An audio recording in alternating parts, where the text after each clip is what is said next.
નમસ્કાર દર્શક મિત્રો, પોલીસ ફોકસ ન્યૂઝ ચેનલમાં આપનું હાર્દિક સ્વાગત છે। હવે એક નજર આજના મુખ્ય સમાચાર પર।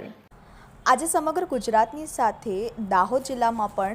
એસએસસી બોર્ડની પરીક્ષા શરૂ થતા તમામ કેન્દ્રો ઉપર આચાર્ય દ્વારા સ્કૂલોમાં વિદ્યાર્થીઓને શાંતિથી અને ગભરાયા વગર પરીક્ષા આપે તે હેતુથી ગેટ પર ફૂલો અને મિશ્રી આપવામાં આવી હતી અને દાહોદ નવજીવન સ્કૂલ ખાતે દાહોદ જિલ્લા શિક્ષણ અધિકારી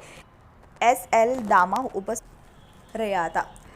અને તેઓએ પણ વિદ્યાર્થીઓને મનોબળ વધે તે માટે મિશ્રી અને ફૂલ આપ્યા હતા અને મોટી સંખ્યામાં વિદ્યાર્થીઓ સમયસર શાળામાં પ્રવેશ કરી જાય તેની તકેદારી જિલ્લા શિક્ષણ અધિકારીએ સમગ્ર જિલ્લામાં રાખી હતી અને આ મામલે જિલ્લાના તમામ સેન્ટરો ઉપર વિદ્યાર્થીઓ રૂરલ વિસ્તારમાંથી સમયસર પહોંચી રહે તે માટે બસોના સ્પેશિયલ રૂટોની ફાળવણી કરવામાં આવી હતી। આ તમામ વ્યવસ્થા જિલ્લા કલેક્ટરના માર્ગદર્શન હેઠળ કરવામાં આવી હતી અને તમામ સેન્ટરો ઉપર પૂરતો પોલીસ બંદોબસ્ત પણ ગોઠવી દેવામાં આવ્યો હતો। દાહોદ જિલ્લામાં એસએસસી ની પરીક્ષામાં કુલ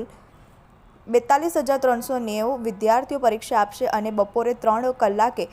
HSC ની પરીક્ષા શરૂ થશે, જેમાં 2,180 વિદ્યાર્થીઓ વિજ્ઞાન પ્રવાહમાં પરીક્ષા આપશે અને સામાન્ય પ્રવાહમાં 20,880 વિદ્યાર્થીઓ મળી કુલ 23,880 વિદ્યાર્થીઓ HSC ની પરીક્ષા આપશે।